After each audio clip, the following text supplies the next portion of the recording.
Hoy 30 de diciembre comenzaremos con el resumen anual de los principales acontecimientos que han conmocionado al mundo, a Estados Unidos y a nuestra comunidad latina.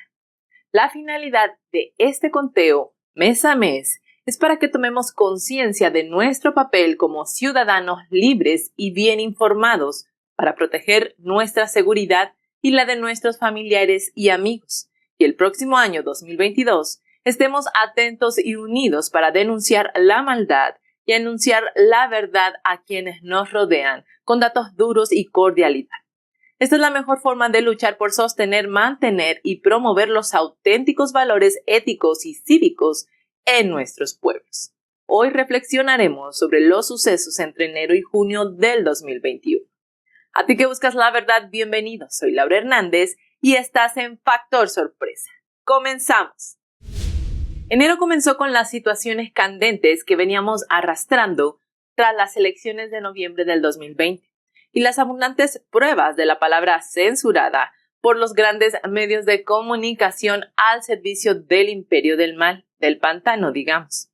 Y el 6 de enero fue un parteaguas en la historia de Estados Unidos con la irrupción al Capitolio, mientras se llevaba a cabo la sesión conjunta del Poder Legislativo para contar el voto del colegio electoral y certificar la presunta victoria del señor Biden.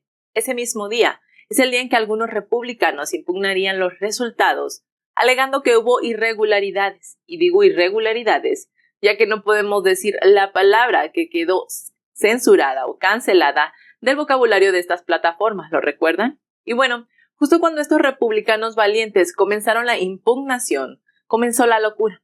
La multitud de gente irrumpió en el Capitolio. Los grandes medios nos dijeron hasta el cansancio que eso había sido una insurrección por parte de simpatizantes del presidente Trump. Y es que ciertamente había miles de simpatizantes del presidente Trump. Pero ellos no estaban solos. ¿Quién rompió las puertas y ventanas? ¿Quién guió a la multitud? ¿Por qué los mismos policías del Capitolio animaban a la multitud a entrar al recinto? Aquí nuevamente podíamos ver una serie de irregularidades que hasta el momento siguen sin resolverse. Lo que sí pudimos ver es que la señora Pelosi más tarde creó la comisión del 6 de enero, bastante partidista por cierto, para comenzar una supuesta investigación de lo acontecido ese día. Porque para este grupo de políticos corruptos, esta supuesta insurrección fue planeada y según ellos, todo apunta a la administración saliente. En nuestro canal de Factor Sorpresa te reportamos oportunamente que un testigo coordinador de manejo de emergencias de un condado en Pensilvania dijo que los miembros de la extrema izquierda del grupo socialista Antifa estaban disfrazados como simpatizantes del presidente Trump. Y el testigo escuchó por sí mismo las conversaciones de estas personas. Tanto demócratas como rinos se escandalizaron por lo sucedido. Incluso Kevin McCarthy habló con los medios de comunicación justo después de los acontecimientos y reprobó lo sucedido, explicando que era difícil saber quién en la multitud había provocado esto y que entre tantas personas ahí, cualquiera pudo haberse infiltrado y ni cuenta te hubieras dado. Tan difícil que a casi un año nadie ha descubierto a los verdaderos responsables y en lo que sí se ha centrado la información en los medios es en la inflación, las vacunas obligatorias y las oleadas de indocumentados ilegales invadiendo los Estados Unidos. Recordemos cómo el gobernador demócrata de California, Gavin Newsom, obligó a la población a evitar cualquier viaje, emitiendo una restricción de permanecer dentro de un límite de un radio de 120 millas de cada hogar y no salir de ese radio. Esa locura no tiene una base científica para no propagar el virus. Y la idea de pasaportes o credenciales de vacunación apenas se vislumbraba como una idea excesiva. Otro momento bastante relevante de ese mes fue la toma de protesta del señor Biden. Entre una multitud de banderas, porque eso era lo que había como audiencia en la toma de protesta del señor Biden. Banderas en una explanada donde debería haber gente y con la ausencia del presidente Trump. La nueva administración tomaba el mando. Mientras tanto, Trump salió de la Casa Blanca ese día 20 de enero, acompañado de la primera dama Melania Trump, abordando el helicóptero Marine One, dirigiéndose a la base aérea de Andrews. Ahí fue saludado con 21 cañonazos y después se despidió de una pequeña multitud que estaba ahí con un breve mensaje, donde destacó sus mayores logros como presidente número 45 de los Estados Unidos. Febrero. A pesar de las campañas de desprestigio precisamente después de abandonar la Casa Blanca, en febrero la popularidad del presidente Trump siguió en aumento, mientras pudimos ver cómo en el canal oficial de la Casa Blanca la nueva administración recibía una lluvia de no me gustas. Tanto fue esta desaprobación de la nueva administración que hoy en día incluso YouTube quitó la opción de contabilizar los no me gustas de los canales en su plataforma. Biden había firmado para entonces un total de 36 órdenes ejecutivas en 6 días.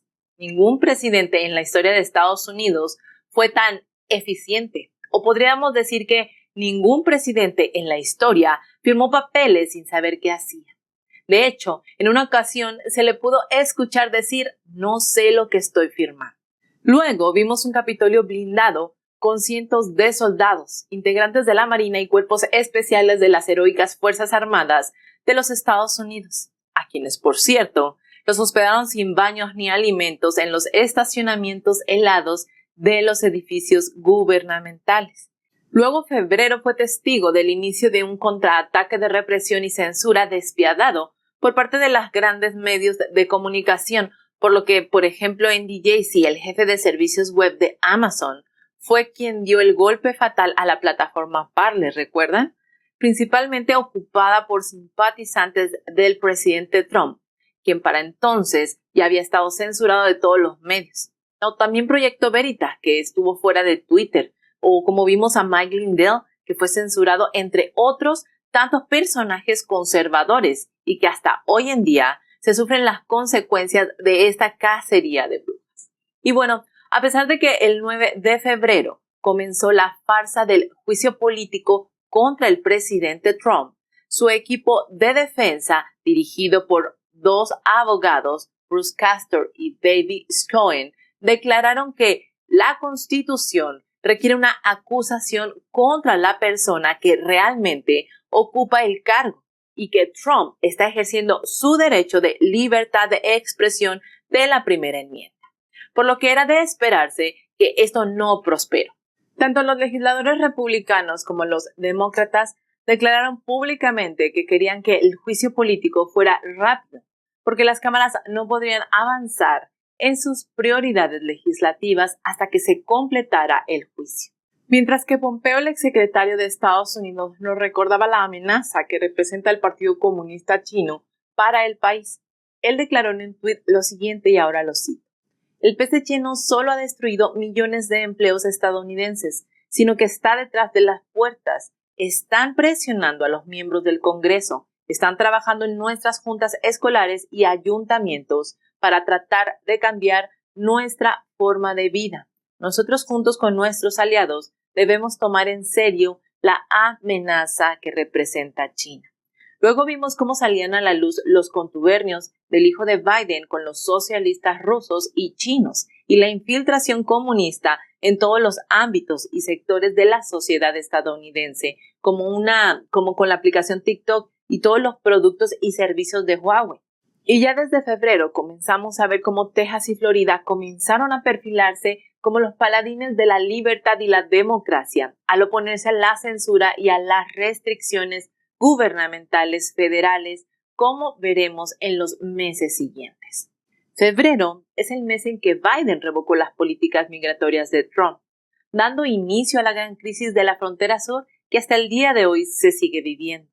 Él mandó un proyecto de ley a los legisladores que propone un camino a la ciudadanía para millones de inmigrantes que viven de manera ilegal en Estados Unidos, así como la ley de captura y liberación, en donde a los ilegales capturados ellos podrían ser liberados dentro del país mientras esperaban la resolución de sus trámites migratorios. En pocas palabras, es el anuncio para traer al país la oleada de inmigrantes ilegales más grande de la historia de Estados Unidos.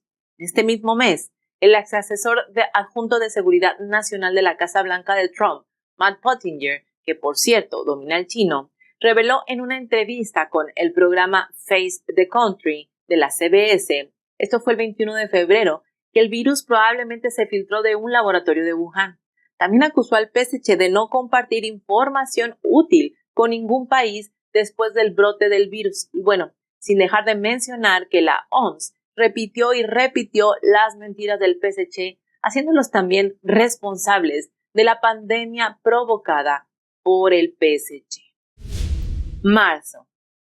Para marzo, el régimen de Biden era abiertamente impopular, con 50,000 vistas en promedio en el canal de la Casa Blanca en YouTube y 2,5 millones de no me gusta por sus medidas paternalistas a favor de los indocumentados, deteniendo las cadenas productivas en pretexto de la pandemia y su falta de firmeza contra los ataques comerciales del régimen chino a los productos estadounidenses. Obviamente, Biden no quería enfrentarse al PSC porque él y su familia tienen estrechos vínculos con Beijing. Mientras tanto, 31 millones de personas veían en vivo el discurso de Trump en la CPAC solo en YouTube, donde el tan querido expresidente dijo lo siguiente y ahora lo cito. Es hora de que tengamos que unir fuerzas porque estas personas con su gran tecnología y sus medios de noticias falsos están ahí. Y sabes que cuando hablas de elecciones se apagan las cámaras. Cuando hablas al respecto, sabes porque es un tema muy doloroso. No les gusta este tema. En lo que respecta a los acontecimientos del 6 de enero, cuando militares del Pentágono de D.C., miembros del FBI y el jefe de la Guardia Nacional fueron citados a declarar en la audiencia pública en el Senado, se supo que el general William Walker, jefe de la Guardia Nacional, recibió la orden de intervención con 3 horas de retraso a las 5:08 de la tarde por parte de sus superiores. Cuando Steven Sung, jefe de la policía del Capitolio, pidió ayuda a la Guardia Nacional a la 1:30 de la tarde. Mientras tanto, en Myanmar, o también conocido como Birmania, se debatía en una toma de poder a través de un golpe de estado militar, apoyado por supuesto por el Partido Comunista Chino, quien al mismo tiempo reprimía a los activistas pro democracia, quienes algunos huyeron al Reino Unido o a otros países para salvar su integridad física y sus vidas. Aquí Occidente se comenzó a dar cuenta que luchar contra el PSC no es un asunto solo de la gente de Macao, de Hong Kong o de Taiwán, sino que en términos generales, cada vez más es un asunto de todo el mundo. Marzo vio como el obstruccionismo o filibusterismo comenzó a estar en crisis. Recordemos que este recurso político consiste en que los senadores y representantes puedan votar o no cualquier moción o iniciativa de ley para alcanzar el umbral, por ejemplo, de 60 votos en el Senado para finalizar el debate sobre una propuesta y someterla a votación final. Sin embargo, esto ayudó a que los ciudadanos estadounidenses se dieran cuenta de que detrás de cada acción de las cámaras más bien se mueven intereses personales y económicos muy turbios entre los legisladores, muchos de ellos con nexos financieros con gobiernos extranjeros. Por otra parte, las declaraciones públicas de Biden animaron a millones de personas a querer traspasar de manera ilegal las fronteras de Estados Unidos, provocando la mayor crisis fronteriza de nuestros tiempos. Así que en este mes fue el inicio de una pesadilla para las comunidades rurales y ciudades de la frontera sur. Marzo es el mes en que la OMS dice no al pasaporte de vacunación, pero no es motivo para que ciertos países comiencen con planes de implementarlo. Por otro lado, Alemania, Italia y España, Francia también, detienen temporalmente la vacunación con Oxford AstraZeneca contra el COVID-19 debido a una pequeña cantidad de problemas de coágulos de sangre en algunas personas. Los planes para reanudar el proceso de vacunación se anuncian 3 días después. Abril. En este mes es lanzada la página web llamada 45office.com, que fue lanzada el 29 de marzo. A partir de abril, comenzó a dar seguimiento a la agenda de American First, así como a preservar el legado del expresidente Trump, cuyo mayor legado será el movimiento social y político más extraordinario de la historia, destronando dinastías políticas al establishment de Washington y convirtiéndolos en el primer verdadero outsider elegido como presidente de los Estados Unidos. Ya desde el 2016 su inspiradora e innovadora campaña demostró que los encuestadores, los expertos, los pronosticadores y los medios de comunicación corporativos estaban especularmente equivocados.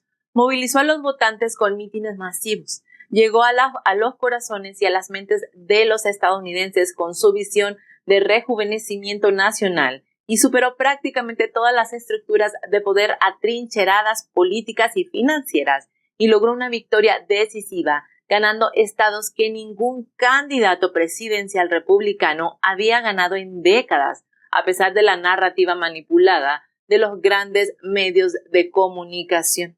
Y bueno, ya de por sí, la Casa Blanca comenzó a llamar al régimen demócrata como administración Biden-Harris. Don Biden en ocasiones llamó incluso a la vicepresidenta Kamala presidenta Harris o presidenta electa Harris, a quien por cierto se le dio la encomienda de arreglar la crisis fronteriza y bueno, vaya que lo hizo, ¿cierto? Abrieron de par en par la frontera sur y en vez de ser una crisis fronteriza, se convirtió con el paso de los meses en una invasión de inmigrantes indocumentados. Pues después de mucha presión social, por fin la administración Biden permitió dejar entrar a los medios de comunicación que la sociedad pudiera ver el hacinamiento en que estaban todos estos inmigrantes, desde adultos hasta niños y adolescentes. En tiempos de pandemia, se encontraban en espacios completamente insalubres. Sin embargo, era de esperarse que los medios de comunicación coludidos con la izquierda no lo tomaron muy a mal, mientras que con la administración Trump lo condenaron a grito abierto. Biden, por su parte, decía que la entrada de tantos inmigrantes era normal y cíclica, que de enero a marzo se suscitaban más cruces porque los ilegales querían evitar el calor y porque, su administración les ofrecía una mejor calidad de vida. Luego comenzó el teatro mediático en donde pedir a los votantes una identificación se consideraba racista, pero Georgia y Texas no se dejaron intimidar y comenzaron a dar un paso adelante a favor de la democracia y haciendo prevalecer el Estado de Derecho, avanzando en asegurar la integridad de las elecciones.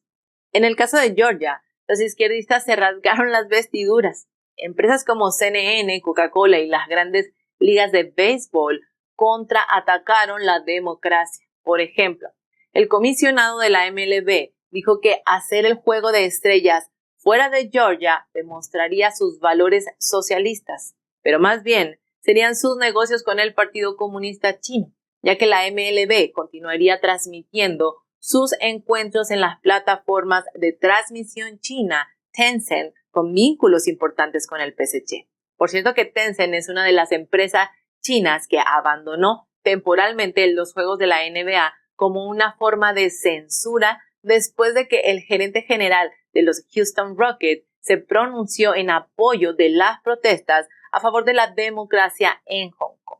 Y en el caso de Texas, en las primeras horas de la mañana del 1 de abril, el senador Brian Hughes anunció que el Senado Estatal de Texas aprobó el proyecto de ley 7 del Senado, un proyecto de ley general de integridad electoral para hacer que sea fácil votar y difícil hacer trampa. Además, Texas, con la ley de latidos del corazón de Texas y la estrategia de abolición, tomó medidas que prohibían los abortos que soliciten debido al sexo biológico, la etnia y la discapacidad del prenatal o una vez que se detecte un latido fetal. Texas Right to Life expresó su gratitud por la aprobación de los proyectos de ley provida. Agradecieron por la histórica sesión, aunque generaron la rabia de los grupos ateos y socialistas. Y mientras tanto, en la película del coronavirus, el doctor Anthony Fauci no pudo explicar ante la Cámara de Representantes por qué no solo da instrucciones médicas inconsistentes, sino por qué financió el laboratorio de Wuhan con dólares de los contribuyentes para la investigación del coronavirus del PSC. Pues en el 2019 el instituto respaldó con 3,7 millones a científicos, incluida la infame viróloga del coronavirus, la mujer murciélago Xi Zhengli, del Instituto de Virología de Wuhan. Ese fue un compromiso de 6 años y además el Instituto Nacional de Alergias y Enfermedades Infecciosas dio otros 3,7 millones específicos al laboratorio de Wuhan para un proyecto de 5 años sobre un estudio del coronavirus en murciélagos.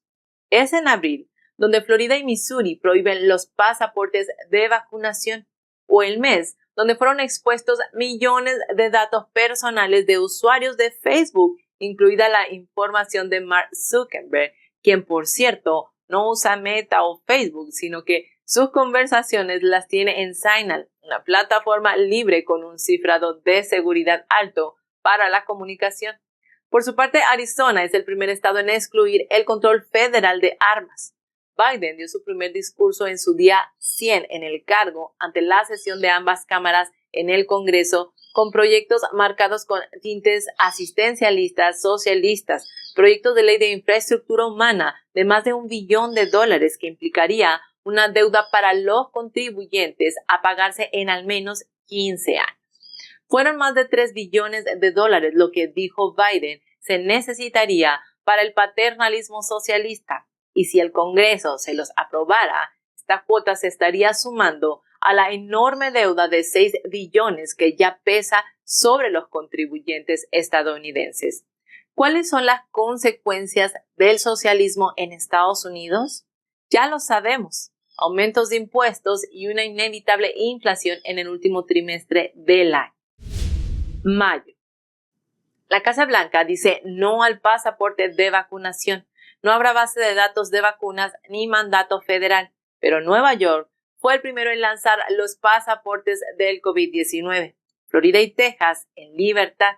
Por su parte, el régimen totalitario comunista chino se abocó para que dejara de llamar pandemia china al virus del PCC y se viera como un crimen racista estas menciones a su arma biológica de destrucción masiva. Así que Biden firma un proyecto de ley destinado a contrarrestar el aumento de los crímenes de odio contra los asiáticos durante la pandemia del coronavirus. Trump calificó a Doug Ducey, gobernador de Arizona, como el segundo peor gobernador republicano por boicotear la auditoría forense en Maricopa, y el primer peor gobernador republicano probablemente pudiera ser Larry Hogan de Maryland, por ser el represor totalitario con confinamientos restrictivos excesivos en el estado, o también Mike DeWine de Ohio, quien fue el primero en cerrar escuelas públicas en todo el estado sin que hubiera un brote importante del virus, o Charlie Baker de Massachusetts, quien fue demandado por sus propios electores por sus políticas restrictivas de confinamiento draconiano, tasas de desempleo similares a los niveles de la Gran Depresión de 1930. Pero no han sido solo los gobernadores rhinos los peores. En mayo, el gobernador de California, Gavin Newsom, anunció que liberaría gradualmente a 76,000 condenados por delitos violentos, con una base en una sentencia del 2011 que pide menos hacinamientos en las cárceles californianas. Pero el Estado Dorado no es el único, sino que a través de la llamada reforma de la justicia penal se ha ido implementando una campaña nacional pro crimen liderada por los demócratas. Incluso Obama se identificó con los criminales y dijo que su comportamiento era normal. Esto durante su visita el 16 de julio del 2015 en el penal de Reno. Prefieren cárceles seguras y cómodas para los maleantes en vez de ciudades seguras para la población. Así que no todos los republicanos son buenos y no todos los demócratas son malos. El senador Joe Manchin de Virginia Occidental será quien a partir de este mes le plantará la cara al socialismo de su partido demócrata. Y en este mismo sentido patriota, el distrito escolar de Salt Lake, en Texas, fue el primero en el país en expulsar la teoría crítica de la raza. Esto es lo que sucede cuando la gente buena se pone de pie. Y Arkansas fue el primer estado en blindar a los trabajadores del gobierno para que no sean adoctrinados en teorías racistas, divisivas y combativas con base en el marxismo. Un ciberataque deja sin combustible a grandes áreas de Estados Unidos y pide a Biden que no obtengan ganancias financieras con el desabasto de Colonial Piper, quien pagó $5 millones a los hackers de DarkSide para restaurar su red informática. La respuesta de la administración Biden a la crisis del gas causada por el ciberataque ha sido decepcionante. No ayudaron al Colonial a restaurar la red ni proporcionaron un transporte alternativo de combustible a las áreas más afectadas. Casa Blanca dijo que las empresas privadas que enfrenten el secuestro de datos a veces solo tienen que pagar. ¿Qué pasó con no negociar con terroristas? Joe Biden anuncia que Estados Unidos restringirá los viajes desde India a partir del 4 de mayo en respuesta al aumento de casos y variantes del coronavirus que se observan en el país. Junio. Ya para este mes, Facebook cada vez censuraba más a los conservadores, pero los terroristas extremistas iraníes y los traficantes de personas en la frontera sur abiertamente podían postear lo que quisieran en todas sus plataformas. Por otro lado, cientos de migrantes de Venezuela cruzan diariamente el río Bravo desde México hacia los Estados Unidos. Desde octubre del 2020, inicio del año fiscal del 2021, Del Río ha detenido a casi 11.000 venezolanos y 119.000 inmigrantes ilegales de un total de 70 países. En comparación, durante todo el año fiscal 2020, fueron detenidos 135 venezolanos. El aumento inusual de inmigrantes de Venezuela es un resultado directo de la política de inmigración de Biden.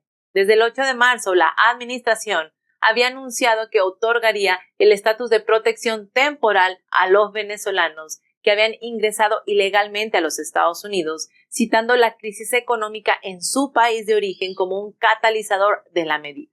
Por el contrario, el expresidente Trump optó por imponer severas sanciones al régimen de Nicolás Maduro, pero se resistió a los llamados para otorgar la designación a los venezolanos.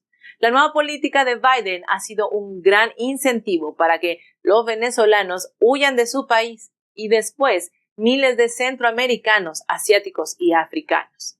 Se esperaba que al menos 320.000 soliciten permanecer legalmente en Estados Unidos durante un periodo de 18 meses. Por supuesto, un estatus temporal no es lo que busca la mayoría de los inmigrantes ilegales. Lograr llegar a Estados Unidos es el primer paso, aunque probablemente el más crucial. Con una administración a favor de la inmigración, los migrantes esperan poder permanecer en el país de forma permanente. Mientras tanto, el deseo socialista de desarmar a los ciudadanos con proyectos de ley estatales y federales para restringir el uso de las armas hizo que en este mes la Corte Suprema se enfrentara a los defensores de la Segunda Enmienda. Ellos argumentan que desarmar a la población es una treta vieja del comunismo antes de asestar el golpe contra la población civil, como se ha visto a lo largo de la historia en otros países. Así que la gente ya no podría contrarrestar el avance del totalitarismo. Y sobre las locuras del COVID, en junio un científico militar chino pidió que se le adjudicara la patente de la vacuna del COVID antes de que el virus se expandiera más, cosa que le fue denegada por supuesto.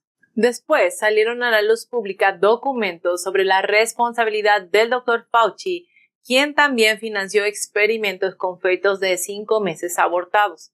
Por su parte, Ron DeSantis, el flamante gobernador del Estado del Sol, firmó 2 leyes para restringir el espionaje del Partido Comunista Chino, que consiste en cortar el acceso del PSC a instituciones académicas superiores, prohibiendo a particulares y dependencias estatales firmar acuerdos con el régimen o sus empresas satélite, como los institutos Confucio, que se venden en las universidades como inofensivas escuelas de chino, pero que realmente son centros de espionaje, robo de talentos y espacios de adoctrinamiento comunista.